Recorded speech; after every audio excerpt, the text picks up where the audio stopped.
I was on the outskirts of a little southern town, trying to reach my destination before the sun went down.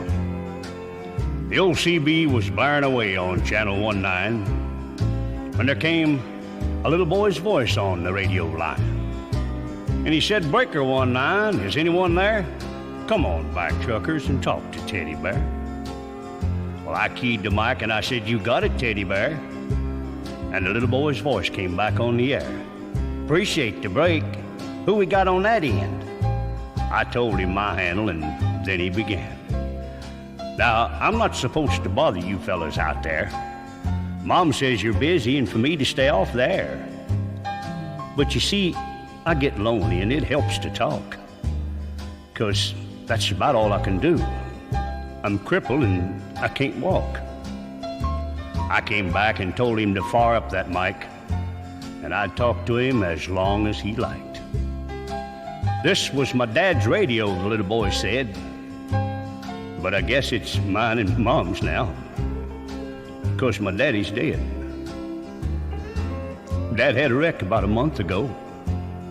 He was trying to get home in the blinding snow. Mom has to work now to make ends meet, and I'm not much help with my 2 crippled feet. She says not to worry, that we'll make it all right, but I hear her crying sometimes late at night. You know, there's one thing I want more than anything else to see. Oh, I know you guys are too busy to bother with me, but you see, my dad used to take me for rides when he was home.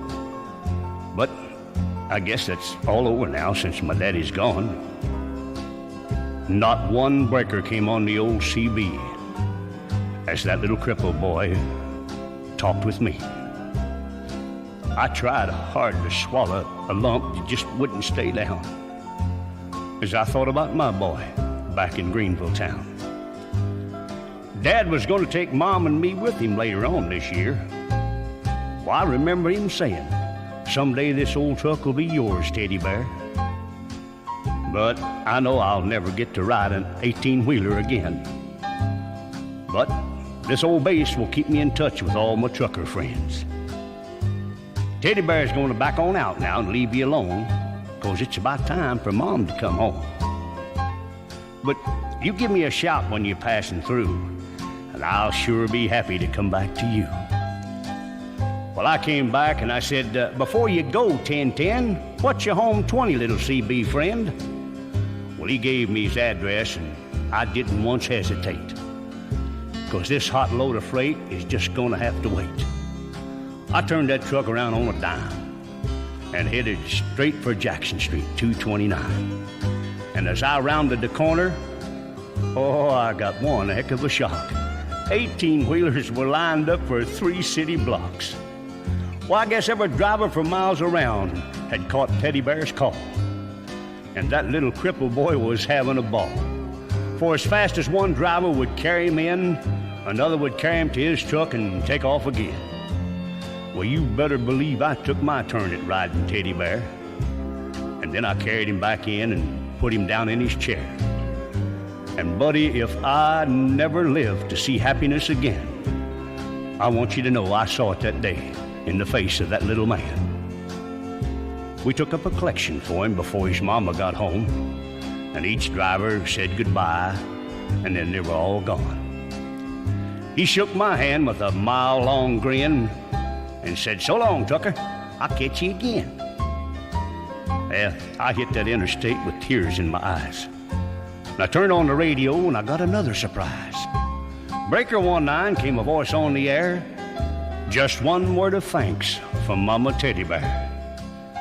"We wish each and every one a special prayer for you, 'cause you just made my little boy's dream come true." I'll sign off now before I start to cry. May God ride with you. 10-4, and goodbye.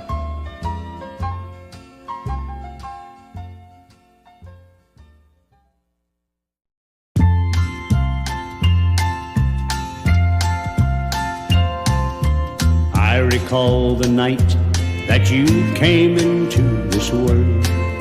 I couldn't believe the doctor when he said it's a little girl. Oh, I said, now, Doc, you must be wrong. You see, I want a boy. Then he laid you in my arms, and my heart sang with joy. Daddy's girl, Daddy's girl, I'm the center of Daddy's world. I know I'm Daddy's number one, for he loves me like I was his son. Daddy's girl. I recall the day I took you to a baseball game. You brought along your baby doll and half its baby things.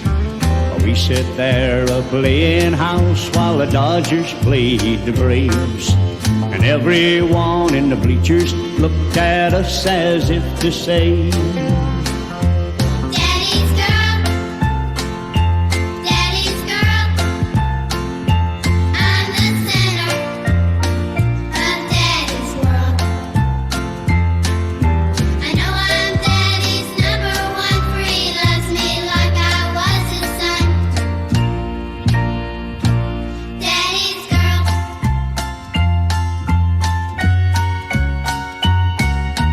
I recall the day I took you on a fishing trip. You said, Daddy, won't that hook hurt the fish's lip? And you said, if they don't get air, those things in the can will die.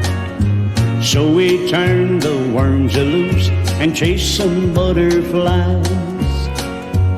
Daddy's girl, Daddy's girl, I'm the center of Daddy's world. I know I'm Daddy's number one, for he loves me like I was his son. Daddy's girl. I recall the day that your young man come to call. Seems like only yesterday we swam and played football. But I know the time has come that I must set you free.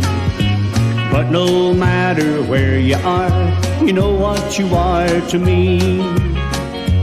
Daddy's girl, Daddy's girl, I'm the center of Daddy's world. I know I'm Daddy's number one, for he loves me like I was his son. Daddy's girl, Daddy's girl, Daddy's girl, I'm the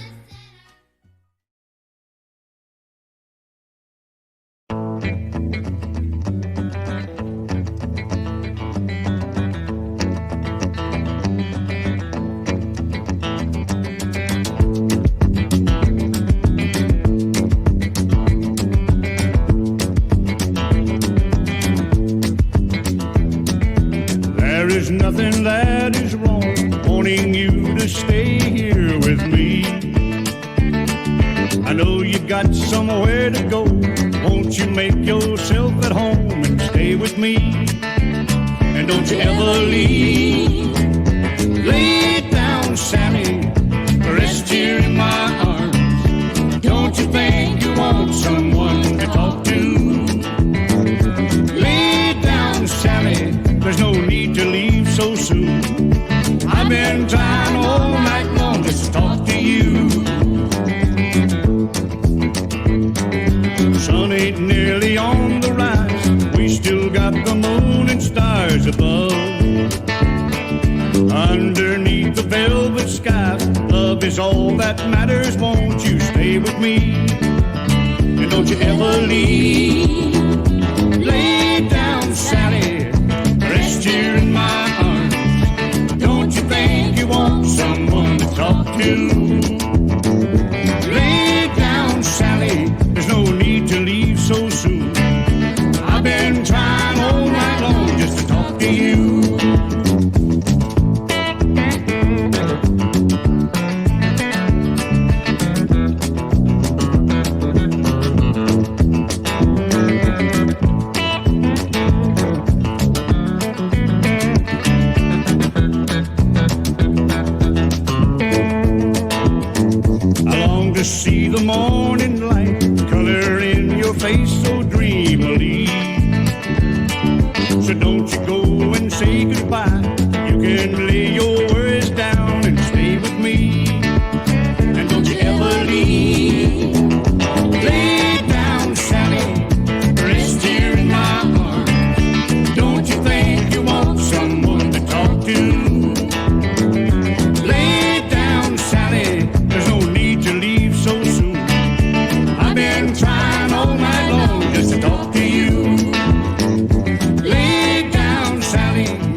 even know, but I'm looking forward to, 'cause I like my women everywhere I go.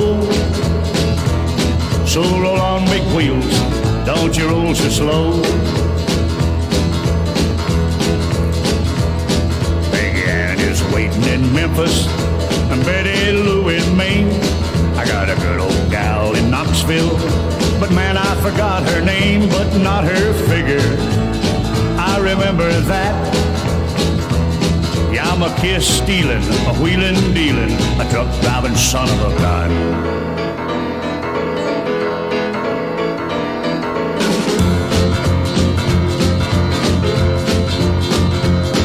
Well, there goes Joe, flying low, picking up his time.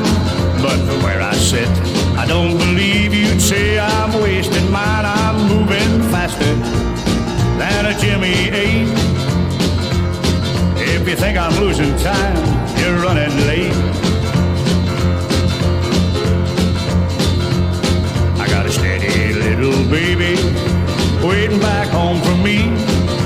There are 6 more towns to go till I'm back in Tennessee, and 6 more women, at least I know. Yeah, I'm a kiss stealing, a wheeling dealing, truck driving son of a gun.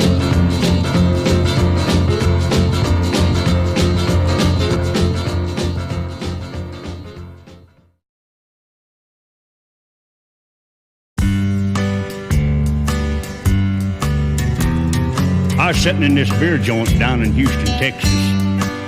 Been drinking Colorado Kool-Aid and talking to some Mexicans. And we was, what's that you say? What's Colorado Kool-Aid? Well, it's a can of Coors, brewed from a mountain stream. It'll set your head on fire and make your kidneys stream. Oh, it sure is fine. Yeah, and we was having ourselves what you call one of them real good times. But you know, every beer joint that you've ever been in, some big mean drunk who just ain't got no friends, sure enough wants to fight. Yeah, he gonna whoop everything in sight. Well, sir, he took him a big cold swallow of beer, and he walked over and spit it in my Mexican friend's ear. Well, now, sure enough, that made my buddy real mad, 'cause that's something like he ain't never had. Well, sir, he pulled out a big, long switchblade knife, and quick as a whistle, he began to slice. That big, mean drunk stood back, his face full of tears, looking down at the floor at one of his ears. Well, he cut that thing off even with the sideburn. Now, you might say that that little old Mexican fella just didn't give a darn. But he was a gentleman about it. He bent over with a halfway grin, picked it up and handed it back to him. And he said, "Now, big man, you get the urge to spit a little beer, just open up your hand there and spit it in your own ear. Won't be no trouble that way." That's what I heard him say. And I said, "Barmaid, set us up around to that Colorado Kool-Aid. And while you're up there, bring this fella a box of Band-Aids." Now, let me tell you, if you're ever riding down in South Texas and you decide to stop and drink some Colorado Kool-Aid and maybe talk to some Mexicans, and you get the urge to get a little tough, let me tell you, you better make damn sure you got your knife-proof earmuffs. Hey, ain't that right, big man? I said, ain't that right, big man? Oh, hell. He can't hear, not on this side anyway. He ain't got no ear. Hey, barmaid, bring us a big glass of that Colorado Kool-Aid. How about it? How you doing, big man? You still got your ear in your hand? Hey, Lordy.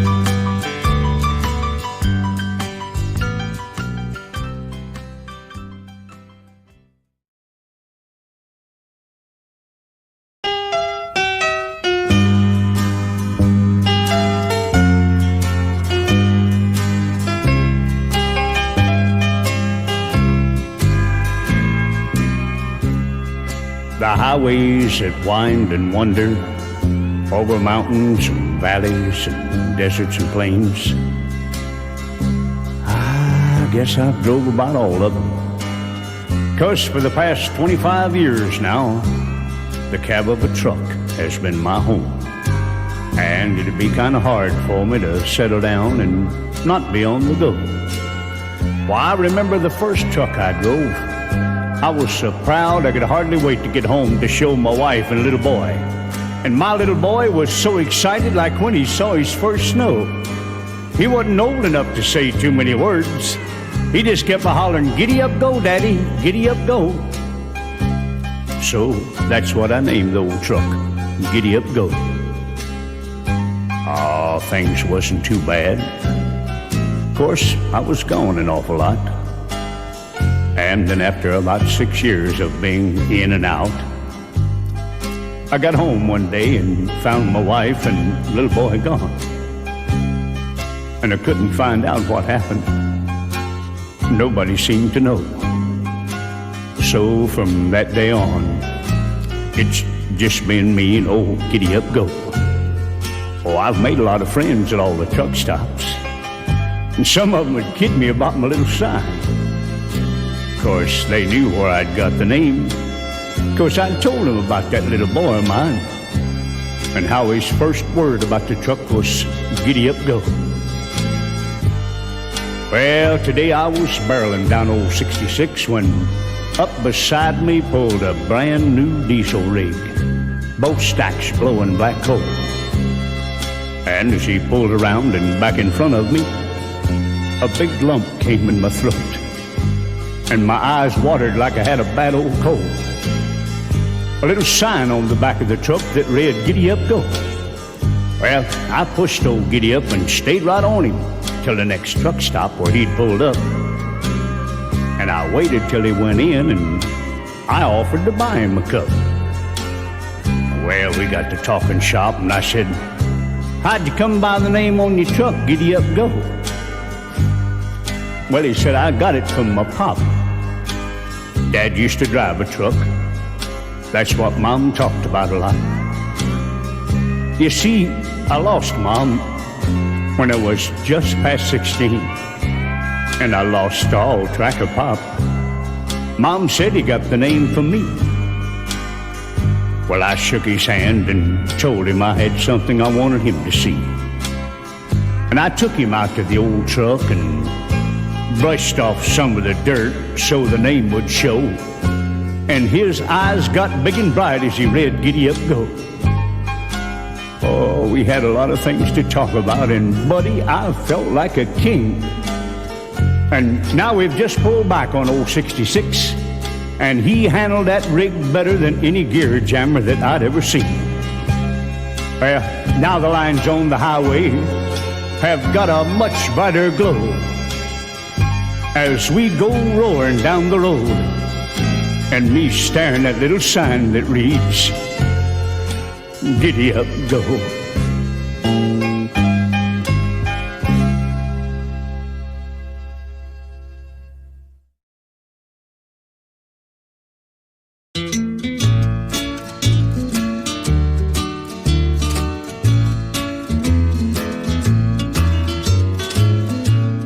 How old was I when I first seen old Rivers? Well, just can't recall when he weren't around. That old feller sure done a heap of work.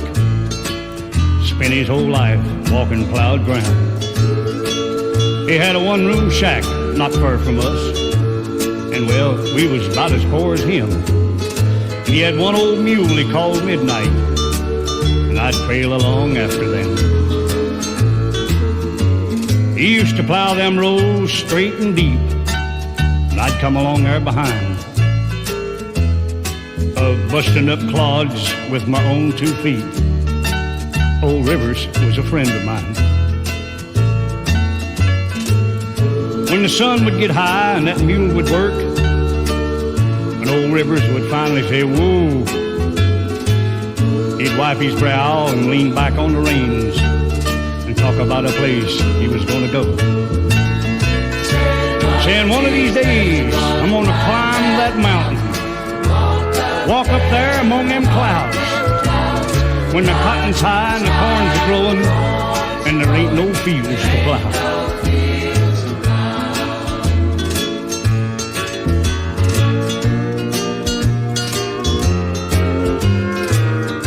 Got a letter today from the folks back home. They're all fine, crops are dry. Down near the end, Mom said, I guess you know Rivers died. Well, sitting here now in this new plowed earth, trying to find me a little shade. With the sun beating down across the fields I see, that mule, old Rivers and me. Now one of these days, I'm gonna climb that mountain, walk up there among them clouds, when the cotton's high and the corn's a growing, and there ain't no fields to plow. With the sun beating down across the fields I see, that mule, old Rivers, and me.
Little Rosa was her name, and still I cry in vain.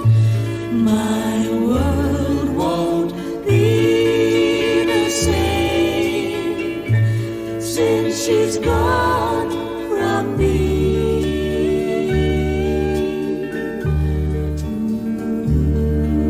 I had gone to visit a grave of a friend of mine, and as I walked through the graveyard, I noticed this man kneeling down by the grave of a child, and in his hand he held a big red rose, and tears were streaming down his cheeks. So I walked over and laid a hand on his shoulder and started to talk to him.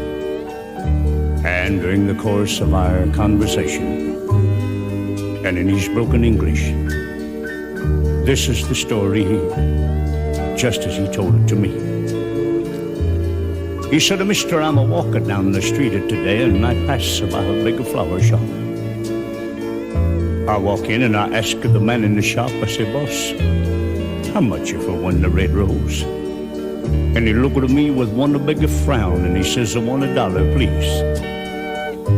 But in a by, a swell-dressed blonde young lady walk in and she says, how much you for one the red rose? And he looked at her with one big smile and he says, 10 cents. And I said, boss, how come you charging me $1 for the rose?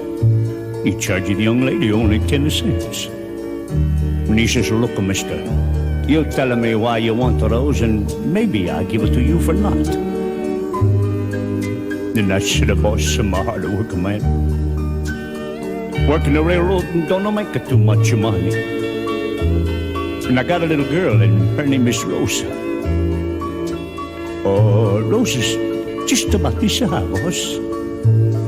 Every day when I come home from work, little Rosa come running to meet her papa. And she'd throw her little arms around my neck and say, Papa. And I'd say, Rosa. Oh, but one day, boss, I come home from work and I don't see Rosa. I look her down by the railroad track and I see one of the bigger crowd. I go down and I push the crowd this way and I push the crowd that way and there, boss, at my feet lay my little Rosa. And that's why I want the Rosa, boss. I'm gonna put him on little Rosa's grave. The man, he don't say a nut. But he picked the biggest and the reddest rose and he give it to me. And I said, thank you, boss. Thank you very much.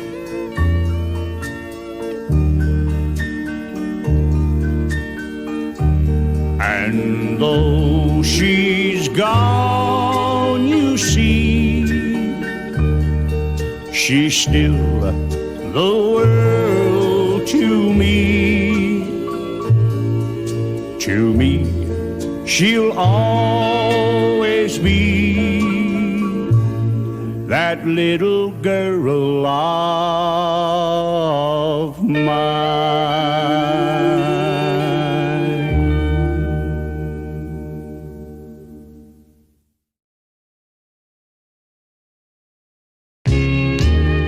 She's the one got lonely. I didn't jump the fence. Mr. Angry Neighbor, yes, I know just how you feel. 'Cause I've been taking your fruit, but don't tell me I steal. I haven't been in your yard, my tracks ain't on your ground. Your tree hangs over my fence the nights you're not around. I didn't jump the fence, the fruit was offered free.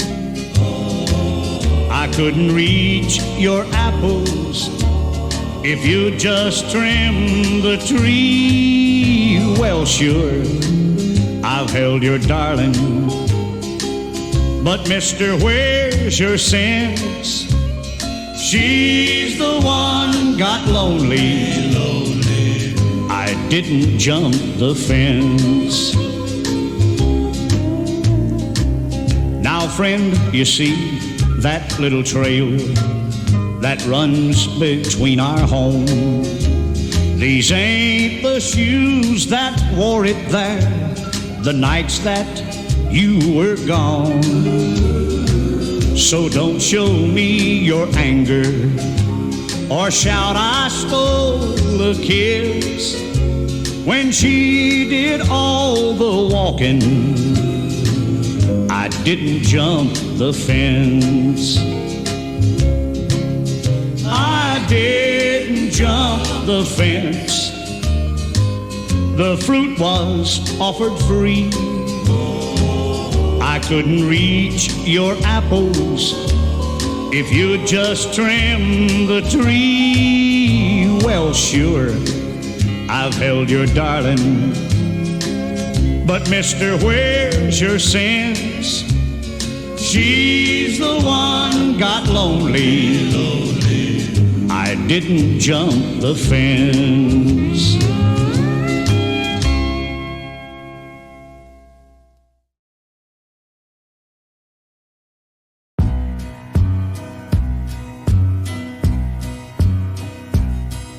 On our little girl's third birthday, she got a sandbox in the backyard to play. Sand was everywhere as she played and she laughed. I fussed at her, for it killed all my grass. It'll come back. It'll come back. Daddy, don't be mad. God and the rain will bring it back. When our little girl just turned 10, she got a bike to ride with all her friends. She skinned both her knees as she played and she laughed. I busted her, for it killed all my grass. It'll come back. It'll come back. Daddy, don't be mad. God and the rain will bring it back.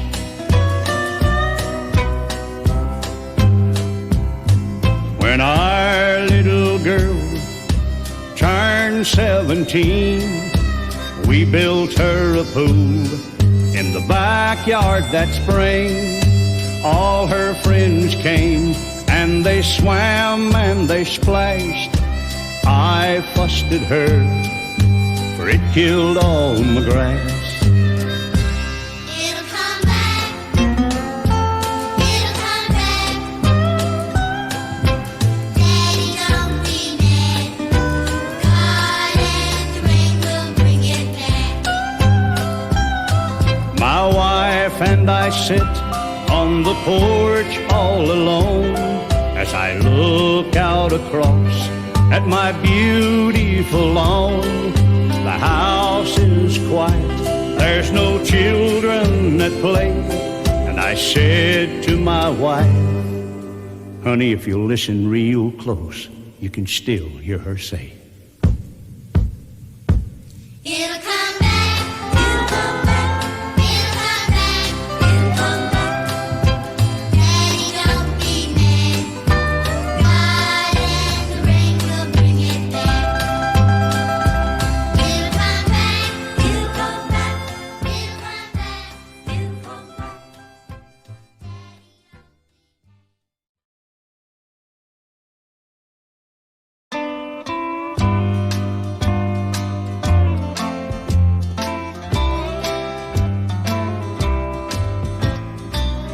Some time ago, I was sipping on some coffee and having some ham and biscuits when a motion caught my eye through the truck stop window. It was a little lost puppy, half-starved and shaking from fear. Well, I just had to make friends with him. So I picked him up and put him in the cab. And buddy, he took to that truck like he was born there. Well, I named him Little Joe. And as I watched him sleep on the seat beside me, that's when I knew that Little Joe would be with me for a long, long time. Well, a few months later, I was talking to my old friend Teddy Bear on the old CB and not paying much attention to my back door. And Little Joe started barking up a storm. I looked up and I saw a Smoky in the mirror, and I slowed my rig down just in time. But you know something? Teddy Bear heard Little Joe barking, and he said, "Hey, Big Red, let me talk to your partner." And I said, "You got it, good buddy. How's the old Smoky situation, Little Joe?" And Little Joe said, "Gruff." Aw, that just tore him up. And the next 200 miles just flew by, 'cause everybody on that CB wanted to talk to Little Joe. Well, one night we were headed through the Smokies in East Tennessee, and Little Joe started acting real nervous. I heard the sounds of lightning on the old CB.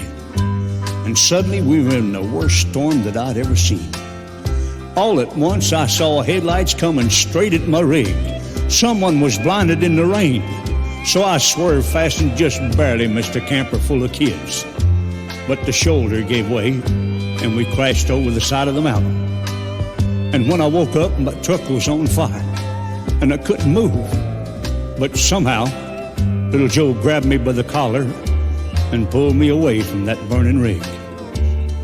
Well, I was in the hospital the next time I woke up, and the doctor was there to break the bad news. The accident had taken my sight. Oh, God, now I can't even drive. And that's when I realized how helpless Teddy Bear must have felt before the miracle happened that made him walk again. And then I thought, well, now, where's little Joe? Ain't nobody said anything about little... Oh, I was so sad because I figured little Joe had given his life to save me. Well, my brother asked me to come live with him, and when he opened the door to my new room, I heard an old CB just a-blaring away. Well, I couldn't wait to grab that mic, and the first voice I heard was my old buddy Teddy Bear, ratchet jawing in the distance. So I broke for him, and he came right back to me. Why, it was almost like old times again. Teddy Bear was a-yakking away, unloading all the latest news on me and getting louder and louder. But all of a sudden, the sound of an engine seemed to drown Teddy Bear out. And I said, hey, what's going on? Teddy Bear said, open your front door, good buddy, I'm just outside. Lord, the roar of engine seemed to rock the house. And all around me, I could hear familiar voices and slamming doors. Oh, I couldn't hold back the tears. All my friends were there. And then I heard something I couldn't believe. Little Joe? That bark? Why, it had to be little Joe. And no sooner than that, he was all over me. And I put my arms around my old partner, and the tears were streaming down my face. And then I felt something strange. Little Joe hadn't worn a collar before, and attached to the collar was a handle. A hush fell over my friends, and I realized, Lord, my new eyes were standing at my feet. Little Joe.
We'd just finished our dinner, and I'd gone in the den and turned on the TV, when she walked in and kissed me on the cheek like a million times before.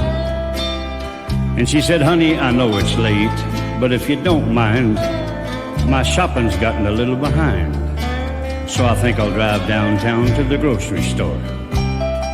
Well, I didn't look up, just nodded okay and asked her to hand me an ashtray. And when she did, I reached over and squeezed her hand, and then she left. And I shuddered a minute at the thought of my world without her in it, and I reassuringly sought the touch of my wedding band. Well, I must have been dozing, 'cause I didn't hear the door, and I thought, now that's strange, I'd never done that before. But I looked up, and she was standing by my chair. "Kinda snuck in on me," I said, and she smiled and nodded her head. And I told her that she looked just like an angel standing there. For a long moment she didn't say a thing, and then she caressed her gold wedding ring, and I thought I saw a teardrop in her eye. "Honey, you'll never know how much I love you," she said. And I thought of the many years that we'd been wed, as I told her that no one could be as happy as I. And then the strangest feeling filled the room, not one of happiness, but one of gloom. And for the first time in my life, I saw sadness in her face. I reached out to touch her, and she drew away. And she told me again that ours was a love that time could never erase. And then I thought I heard 1,000 voices singing, but I realized it was the telephone ringing. And that's when I saw the halo surround her pretty golden hair. I turned trembling to the receiver and heard a cold voice say that there'd been a wreck out on the highway. And I knew that when I looked back, she wouldn't be there, because it was an angel's way of saying our last goodbye.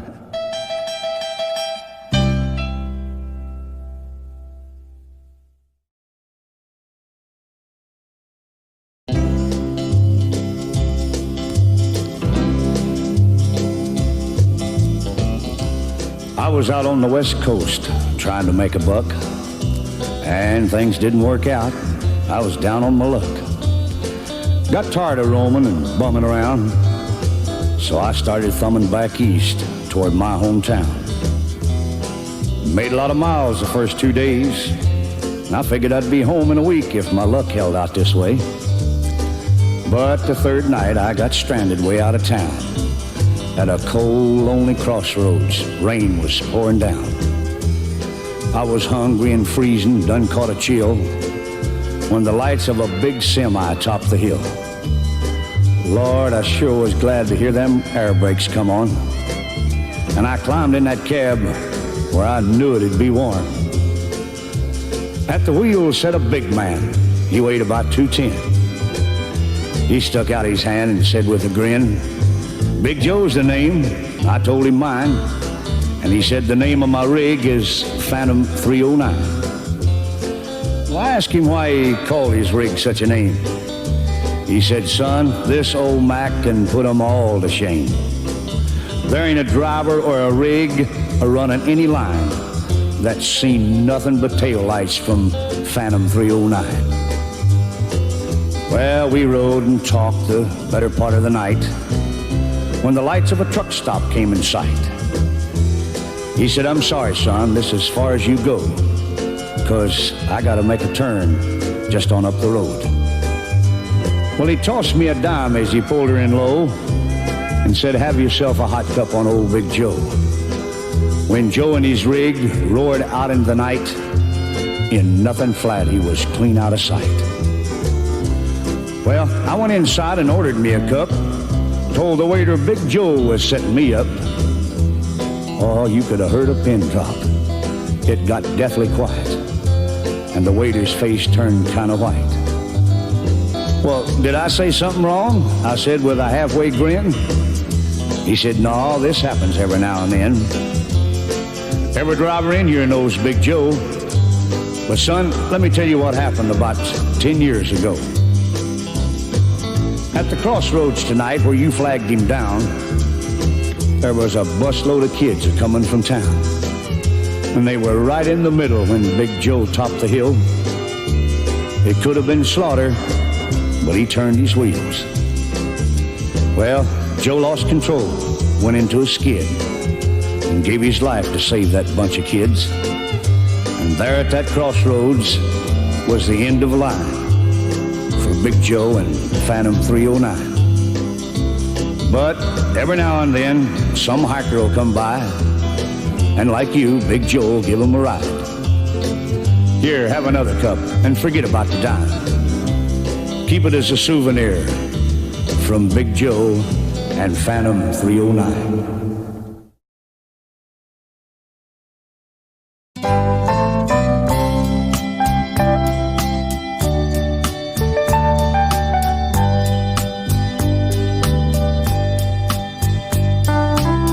Well, I had 2 weeks vacation coming, so I thought I'd drive down to Florida, spend some time with an old friend, date a few girls, make a few parties, and just kind of live it up again. So I packed up my car, and then I called my mom in Tennessee and told her what I'd planned to do. And she said, "Son, are you coming by?" And I said, "Mom, I'm really pushed for time. But honey, I'll see you in a week or two." And I was driving through this little town in Georgia when I remembered today is Mama's birthday. Well, I thought I'd just stop and wire some flowers. Shouldn't take too long, then I'd be on my way. So I walked in the flower shop, and the first thing I saw was this little boy with his eyes full of tears. And I said, "Son, what's wrong?" And he said, "Mama loves roses, and today is her birthday, and I haven't seen her in almost a year." Roses for Mama, today's her birthday. Roses for Mama, today's her birthday. He said, "I live with Grandpa now, but I promised Mama some roses, 'cause I talk to her all the time. I wanted to give her 5, 'cause that's how old I am. But the lady said I couldn't buy them for just a dime." Well, the little feller's story kind of touched my heart. So I told the lady, just give him what he wanted and charge it to me. Well, that's when I told her to wire a dozen roses to my mama up in Chapel Hill, Tennessee. Well, I looked around, the little boy was gone. But all of a sudden, the door flew open and he came running back in. And he said, "Mister, I forgot to thank you for the roses." He smiled and shook my hand and ran back out again. Well, I started on out of town, and I was feeling real proud of myself for thinking of my mama and really caring. When I looked out my window, I saw that same little boy kneeling by a grave in an old cemetery. Well, I stopped my car and walked over to where the little boy was kneeling down, and he smiled up at me and he said, "This is where my mama stays. She says she sure does thank you for these pretty roses." Well, that's when I had to walk away. And I drove right back to that flower shop and I said, "Lady, have you sent those flowers to Tennessee?" And she said, "No, not yet." And I said, "Well, just never mind. I'll just take them back with me." Roses for Mama, today's her birthday. Roses for Mama, today's her birthday.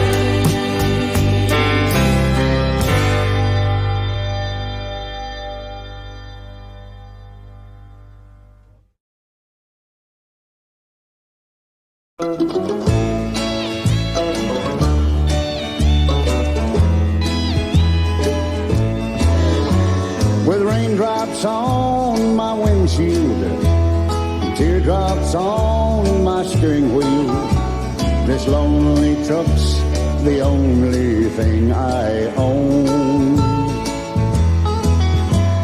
In my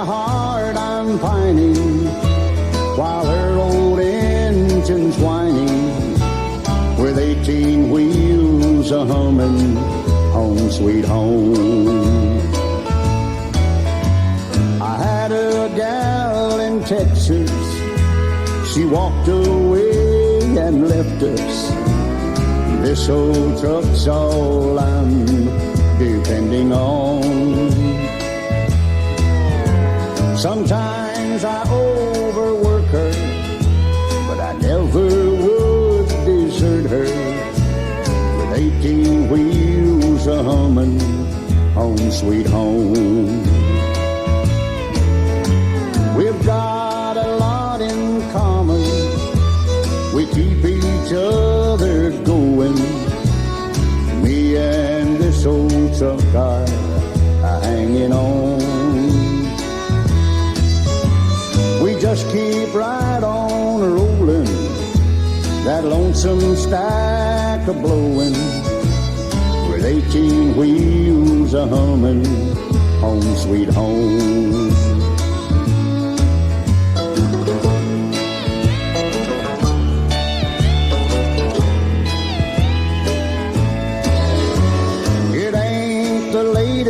Model, and it can't take much throttle. Them shiny rigs ain't been where this one's gone. And we ain't in a hurry, we loaf along and worry. With 18 wheels a humming, home sweet home. There's raindrops on my windshield and teardrops on my steering wheel. This lonely truck's the only thing I own. And in my heart I'm pining while her old engine's whining. With 18 wheels a humming, home sweet home. With 18 wheels a humming, home sweet home.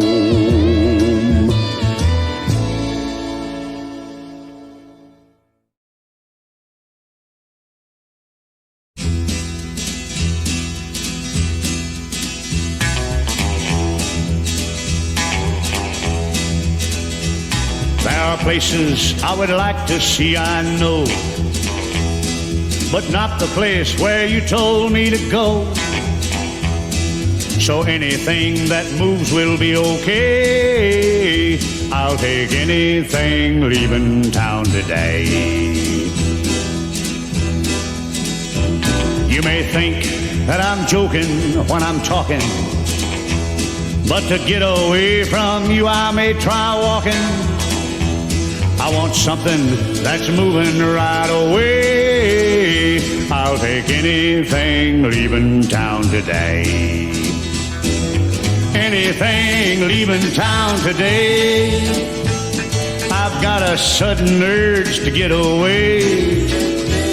I'd like to cut my time of waiting down, but I know there ain't no airport in this little bitty town. Don't think I'm leaving just for what I think of you, but I'd even crawl not knowing where I'm crawling to. Don't think it hasn't, leave it lay. I'll take anything leaving town today. Anything leaving town today. I've got a sudden urge to get away.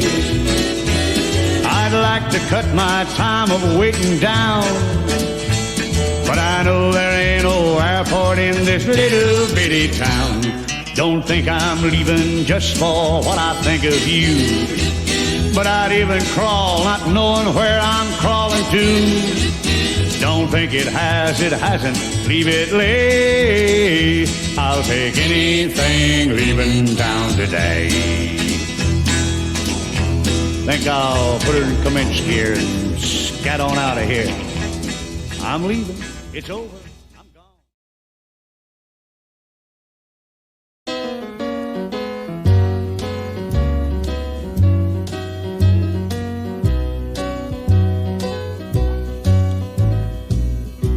Today, I've been counting the many blessings in the family my dad raised.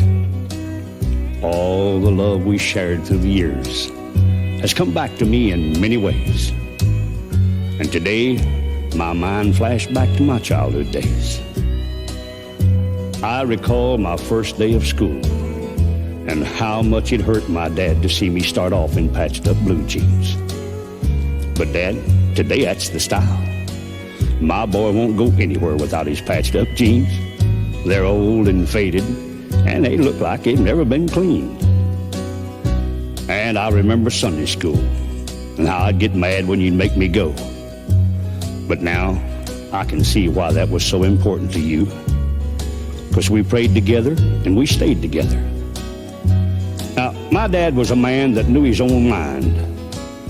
And I remember when he'd call us all together and he'd say, "Family, it's loving time." His world was built around Mom and the 4 kids they raised. And I can still see the smile that always came on Mama's face each time Dad would say the table grace. The house was filled with lots of noise, but when we got too loud, Dad would always say, "Oh, those devilish boys." There was 3 of us. The 4th was a girl.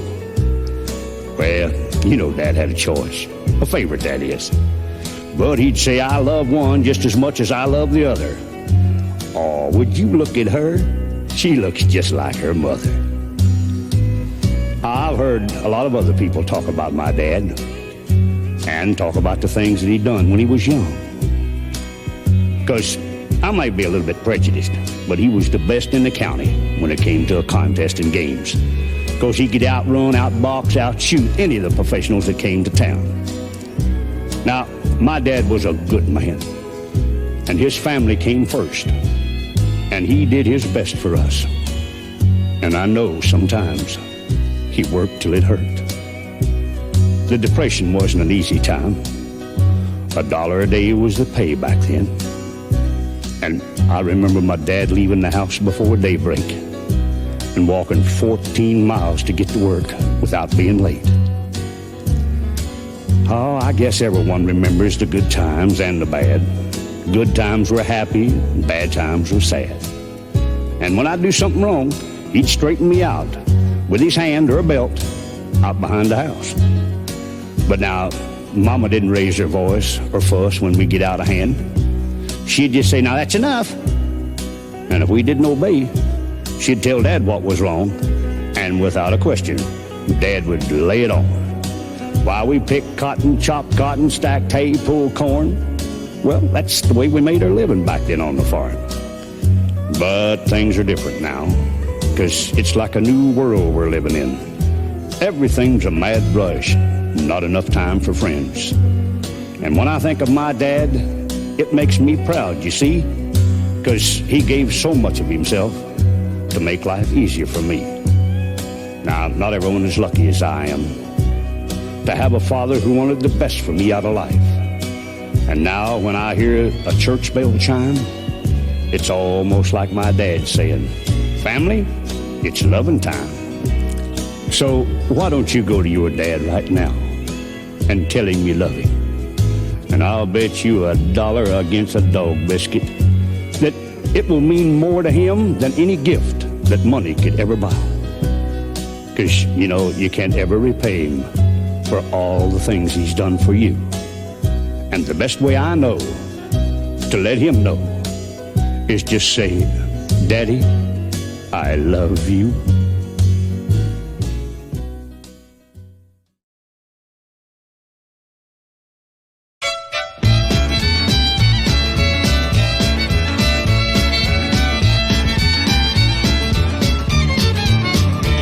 Those hard-driving truckers here jamming day and night have got a real tough job to stand up to.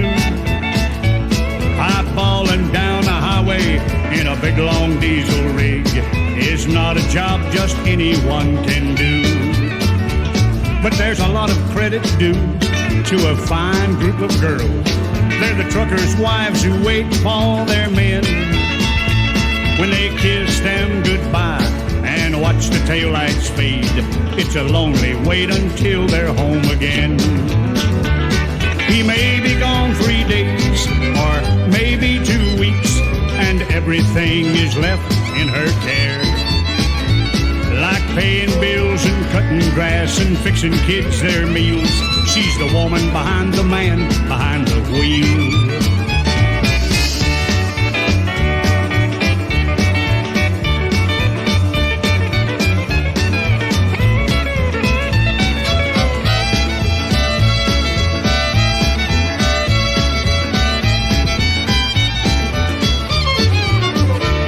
This special breed of woman has to share a love affair with that long stretch of highway on his mind. But she knows that he loves her more than anything. She's a trucker's wife, and that's the greatest kind. And as he sips his coffee, you can bet she's on his mind. Oh, when he's driving down that highway all alone, and that sleeper sure gets lonely, parked at a big truck stop, compared to being in her arms at home. Now we've sung songs and praises about the trucking man, and they're true, but let's save one little spiel for all the truckers' wives, because after all, she's the woman behind the man behind the wheel. She's the woman behind the man behind the wheel.